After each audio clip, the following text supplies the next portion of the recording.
Olá, sou Trindade Costa e quero que você seja bem-vindo ao podcast 1. E para iniciarmos, eu conto com a presença da mestra historiadora Rosiane Cunha. Que bom lhe ver no pódio, professora. Seja muito bem-vinda. Prazer todo meu, professor. É um prazer imenso poder estar aqui e parabenizá-lo pelo lindo projeto. O Pódio 1 tem trazido assim para a gente contextos históricos mesmo da região da Amazônia. Professora, eu fico muito contente de a senhora ter aceitado o nosso convite, de estar aqui contribuindo com a gente e levando alguns pontos, já que essa semana que nós estamos vivendo se comemora o aniversário de Santarém e a senhora é uma pessoa que tem contribuído muito para a nossa cidade, conhece nossa história de Santarém e região e a senhora está na educação já há bastante tempo. Eu nasci e me criei aqui em Santarém. Estou trabalhando na área da educação há 22 anos. Trabalhei também na região de Óbidos, pelo estado. Trabalhei na região de Prainha, do município de Prainha. E conheci praticamente já todos os municípios, que estão aí no Baixo e Médio Amazonas. É um prazer imenso poder contribuir com a educação, porque o pilar, a educação é o pilar, é a base, é a estrutura para que a nossa cidade continue crescendo cada vez mais, através de pesquisas, principalmente, professor. A gente, como está envolvido na educação, a gente sempre está observando quais são os pontos interessantes que a nossa cidade tem, para a gente retratar, para a gente estar pesquisando, levando, contribuindo com a área do conhecimento, com outras pessoas, professora, a gente que está ligado diretamente na educação. Essa semana nós comemoramos mais um aniversário de Santarém. Nós sabemos que Santarém é uma das cidades mais antigas, que está entre as mais importantes da região da Amazônia. Conte para a gente onde se deu a origem desse nome de Santarém, professora. Bem, Santarém foi aí fundada em 1661, e ainda tem uma pesquisa de um grande cientista da USP que ele nos diz que Santarém está entre as cidades mais antigas do Brasil. E ela foi fundada pelo padre Felipe Bettendorf.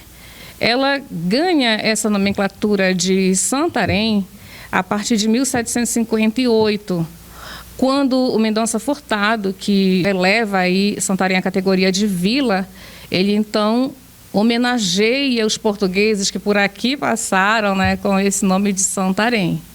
É assim que nós ganhamos esse nome para a cidade de Santarém.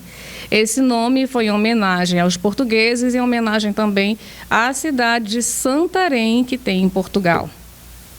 Agora, Santarém de Portugal tem já todo um contexto histórico e um contexto lendário acerca do nome, Porque o nome traz toda uma lenda, toda uma religiosidade, porque nesse contexto histórico vai entrar a Irene, que era uma jovem que morava lá na cidade da Lusitânia, uma cidade da Lusitânia, e essa Irene, jovem, linda, estava aí indo para o convento.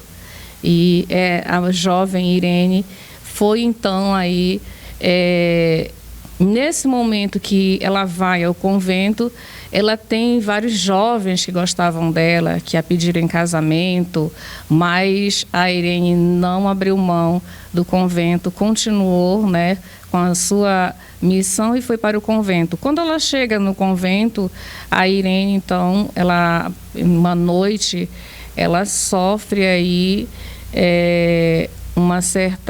tem um mal-estar e ela passa muito mal. Ela foi, na verdade, nesse momento, a Irene havia sido dopada por um monge do convento. Um monge disfarçado, que era o Teobaldo, que a amava a Irene. Então, ele vai tirar ela do convento, ele traz começa a trazer ela para outra cidade, e na cidade do Tejo, alguns artigos dizem que ele abusou da jovem, Depois ele a mata com algumas facadas. corpo dela, então, é jogado no Rio Tejo e aí ela vai para as margens da praia, próxima à cidade do Tejo.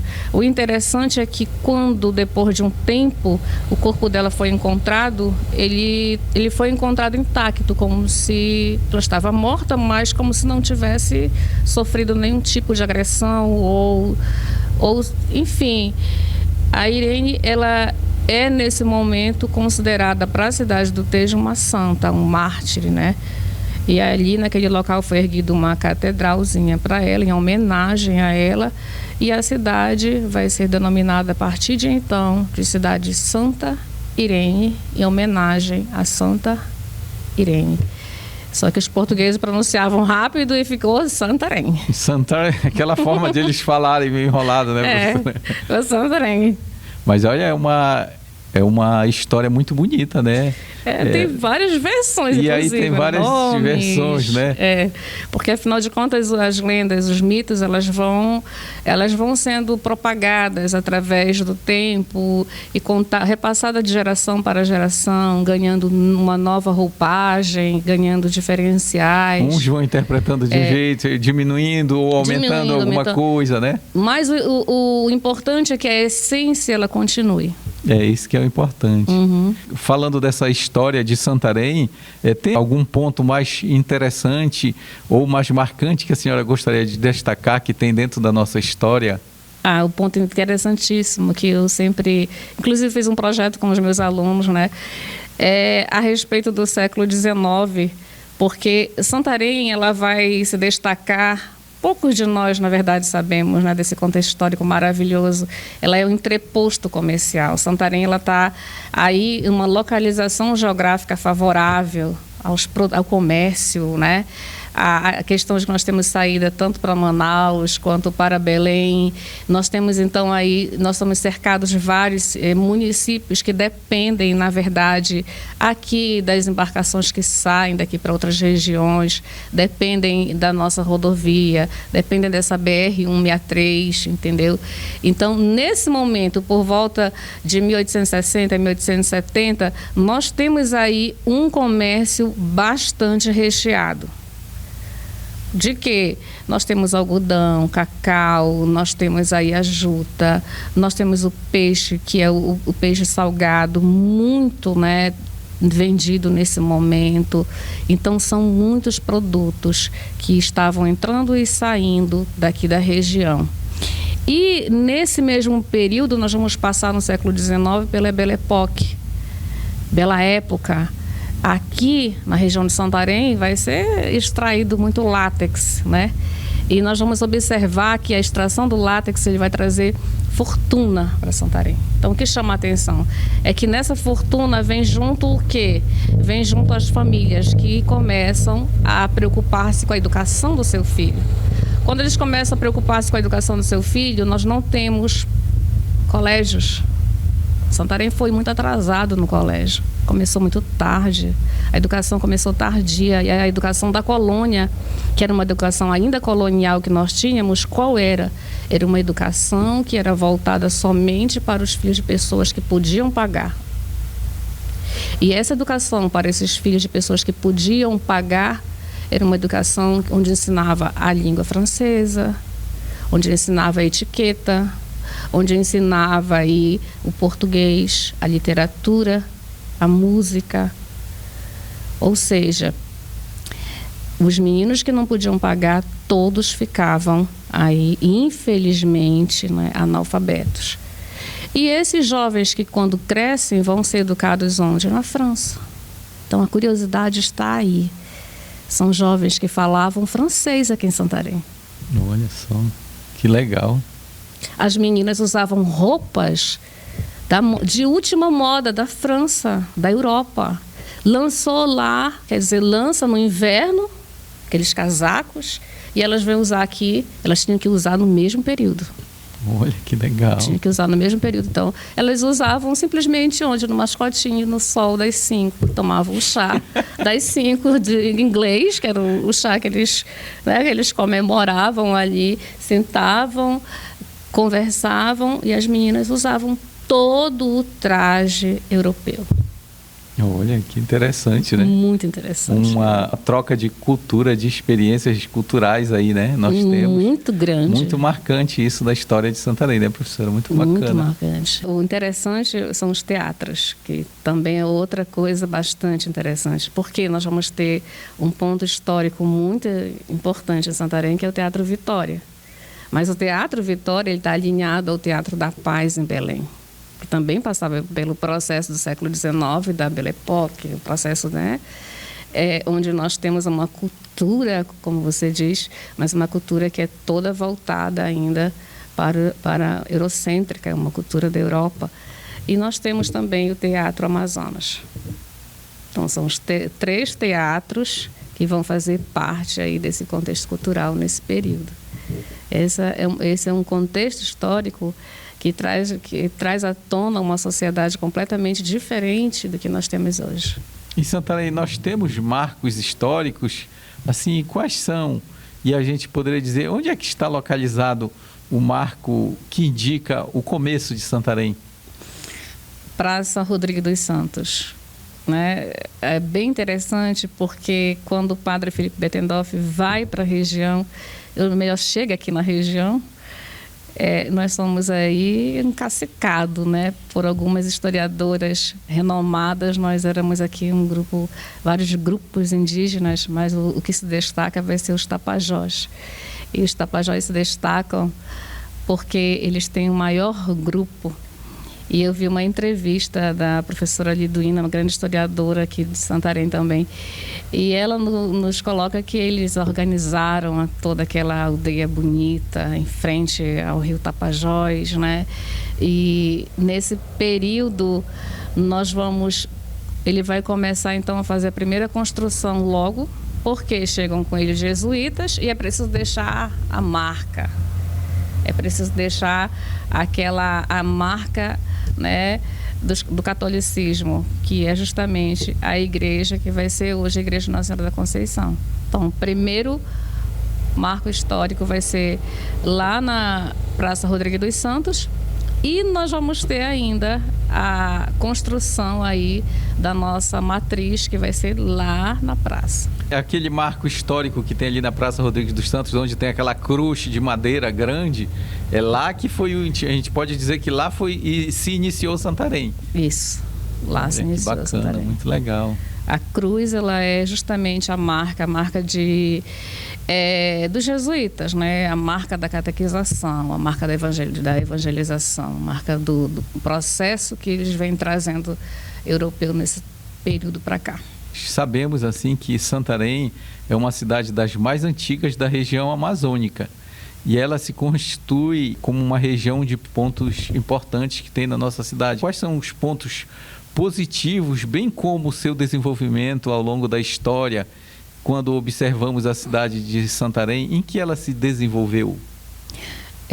Como eu havia falado anteriormente, Santarém é um entreposto comercial. Então, ela tem uma localização geográfica favorável. É a única cidade que nós temos aí um porto muito grande e uma localização que tem entre o Rio Amazonas e Tapajós.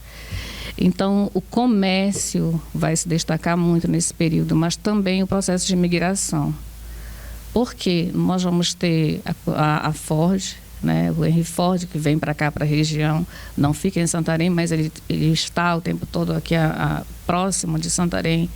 Nós vamos ter, então, a chamada para esses imigrantes virem para Santarém é justamente o emprego na Tesejuta, o emprego através aí, principalmente da retirada do látex, né? Dentro dos grandes balcões da borracha, da extração do látex para a borracha. E então Santarém, ela começa a se desenvolver basicamente muito tempo atrás, por volta do século XVIII, XIX, XX, nós já éramos muito desenvolvidos no comércio. Crescemos muito, muito. A Santarém, ela tem um grande potencial econômico, um potencial muito rico realmente, que atrai turistas, que atrai não só econômico, nós temos aí um potencial, além de potencial econômico, nós temos um potencial também turístico, porque as maiores praias, as melhores praias estão aqui. Alter do Chão. Nosso belo Tapajós com suas águas cristalinas, hein, professora? Estão aqui. Então, nós temos aí vários fatores, vários pontos econômicos, sociais, que estão aí cada vez mais se desenvolvendo.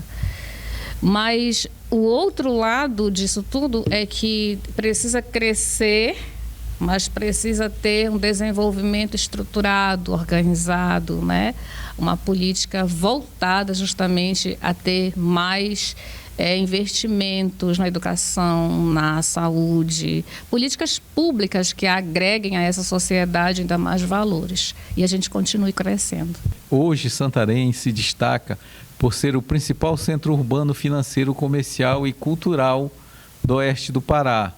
No passado, a senhora citou alguns, né?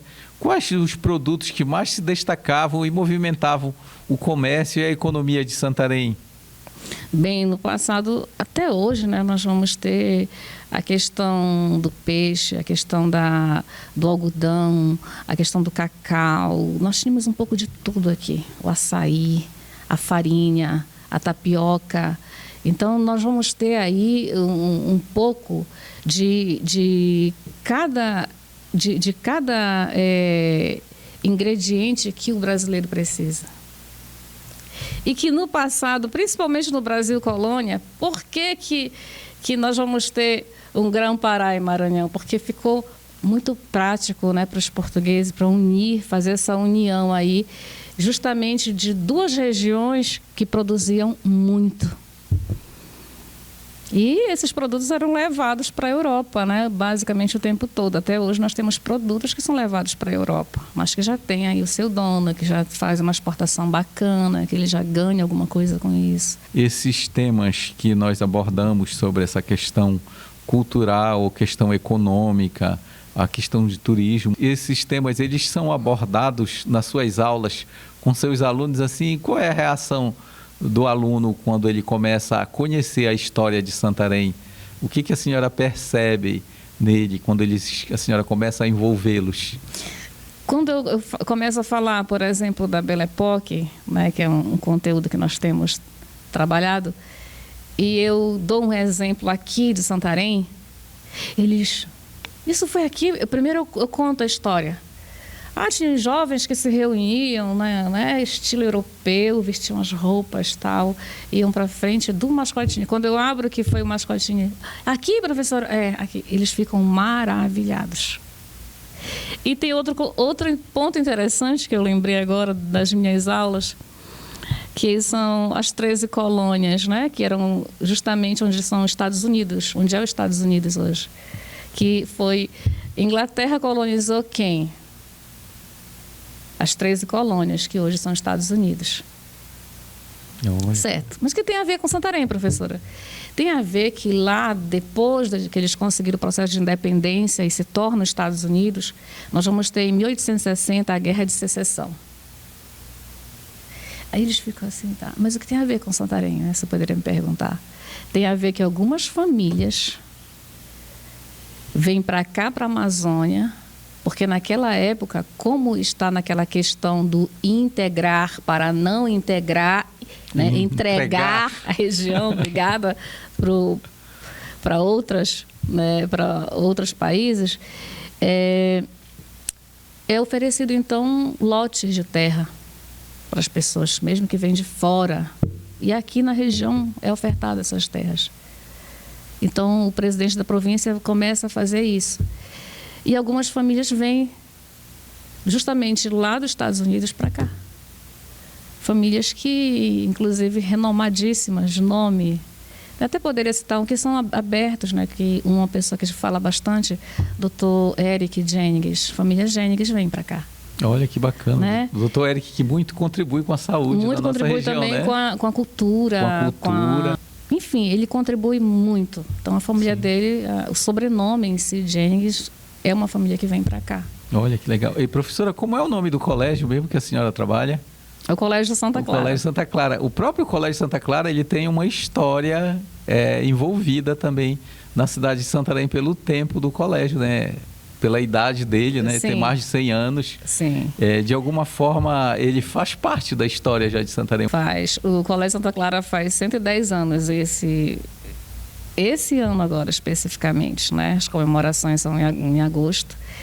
Então, quando as irmãs vêm para cá, é justamente o momento que chegam as primeiras, que está em falta a educação aqui. Não tem, né? Chegam as primeiras propostas educacionais, mas nós não tínhamos colégio. Então, quando as irmãs chegam, elas chegam num momento crucial, que é o momento que nós estamos passando aí pelo processo da febre amarela. Nós estamos passando por um processo de doenças, de calamidade pública aqui dentro. E aí, então, porque o primeiro colégio não era lá onde é hoje.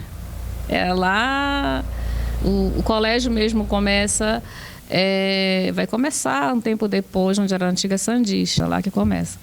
Mas aí depois vem para aí. Quando ele vem para aí, ele já vem como orfanato. Então, aqui pega aquelas meninas, né? E nesse processo, muitas órfãs. São as internas que ficavam lá, né? Mas o que me chama a atenção quando eu li a história do colégio, né? Você fica maravilhado com a história. Não é só esse fato de ser o Colégio Santa Clara. O contexto histórico que nós temos aí inserido nessa história do colégio é muito grande. Né? Porque as irmãs chegam no momento que não tem educação, que não tem escolas, não temos professores. E quando elas chegam para cá, inclusive só eram 4 irmãs, que quem funda a escola realmente é Dom Amando. Isso é o ponto mais interessante de tudo. Né? O interessante, quem fundou o Santa Clara é Dom Amando. Né? Mas o que era o Dom Amando? Dom Amando era um hospital. Né? Então, bacana, o Dom Amando é um hospital. Ele vai colocar o Dom Amando lá como hospital e vai colocar ali onde hoje é o colégio realmente como orfanato, para pegar só as meninas. Então, pega as meninas órfãs e vão educá-las. Lá vai ter aula de corte e costura, vai ter... Eles ensinavam a principalmente lidar na cozinha, fazer alimentação, aulas mesmo, né? De matemática, português. Naquela época tinham várias nomenclaturas, enfim. Mas o contexto histórico que está inserido, como eu havia dito, lá dentro do colégio, é justamente um período difícil para Santarém. Não temos educação, a questão de prédios, né, para educação. Nós não tínhamos no momento também outra questão muito, a saúde, a febre amarela. Nós estávamos passando por um processo aí muito grande de várias doenças, e essas crianças vão perder os pais, e aí as irmãs vão pegar algumas crianças dessas. Olha que trabalho bonito, né? Trabalho muito lindo. Então é um contexto muito lindo. O colégio tem muita história para contar. E o colégio também já faz, a estrutura do colégio já faz a parte da paisagem de Santarém. É o Colégio Azul, né?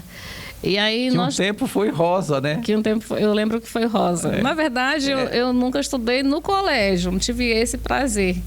Mas quando eu passava pelo colégio, eu queria entrar no colégio, sabe? Porque ele tinha uma fachada, um muro, e ele era uma outra cor. E aí, então, tinha só um portão e tudo fechado. Então, eu queria saber o que tinha ali dentro. Entendeu? E aí, o que tem? Como é que elas estudam? O que elas fazem ali dentro? E quando eu passei a trabalhar lá, eu entrei quase antes de um pouco do centenário do colégio. Então, eu já acompanho o centenário do colégio. E aí, conhecendo lá, entrando no mundo, ali é um mundo, porque nós temos outra lenda muito famosa, que é o porão. E aí, professor, o porão existe ou não existe, né? Realmente existe uma entrada e saída que leve o Santa Clara para o Dom Amando? Aí fica essa interrogação. Você já procurou? Já procurei. Existe o porão? Eu nunca encontrei um porão, né? Não, a saída e a entrada. O porão nós temos, inclusive... Mas que ele tenha uma ligação com o colégio Dom Amando, não, é lenda. É lenda, né? Até hoje é a lenda. Nós podemos tentar descobrir. Nós temos um porão que guarda toda a memória, toda a história. Tem várias... nós temos lá vários objetos, instrumentos históricos que contam realmente a história aqui. Faz parte de Santarém. Sim. Né? E professora, e para finalizarmos, quais foram as suas maiores experiências ao longo do tempo em nossa cidade e como a senhora vê o desenvolvimento de Santarém? Eu tenho muita sorte de trabalhar assim em Santarém, porque, na verdade, eu comecei trabalhando nos interiores. Então, já comecei conhecendo a Amazônia no seu interior. E quando eu vou para os interiores, eu me apaixono por lá. Quando eu vejo a dificuldade do agricultor, inclusive eu fiz projetos relacionados à agricultura familiar rural, né? Para mim poder realmente valorizar esse homem do campo, essa família, né? Essa agricultura. E aí, professor, eu começo então a ficar mais maravilhada com Santarém. A partir daí, depois eu venho, né, para a zona de Várzea. E acredito que nós temos um potencial imenso ali, tanto nos interiores quanto na várzea, nós temos um potencial imenso. Santarém pode crescer muito. E quando eu venho para cá, né, para os arredores, para as escolas municipais que eu participei, e vejo o processo educacional lindo, maravilhoso, e hoje dentro do Colégio Santa Clara, eu posso dizer que eu sou uma mulher que escolhi realmente a profissão certa. E que Santarém, ela completou, né, ela completa todo o conhecimento que eu venho agregando até hoje. Santarém, para mim, tanto é que eu escolhi, até o meu projeto de mestrado também é voltado para a agricultura familiar rural. Olha que bonito. Para o turismo, para o desenvolvimento da região. Então, Santarém, na minha concepção, ela é, além de ser um marco histórico, como diz grandes historiadores e vários outros cientistas renomados, eu digo que Santarém é e continua sendo uma pérola que pode ser cada vez mais lapidada e que pode nos trazer muitos outros benefícios. Então, viva Santarém, né, professora? Viva Santarém. Professora, foi uma satisfação muito grande contar com a sua presença aqui no Pódio 1. Essa foi a professora Rosiane Cunha no Pódio 1.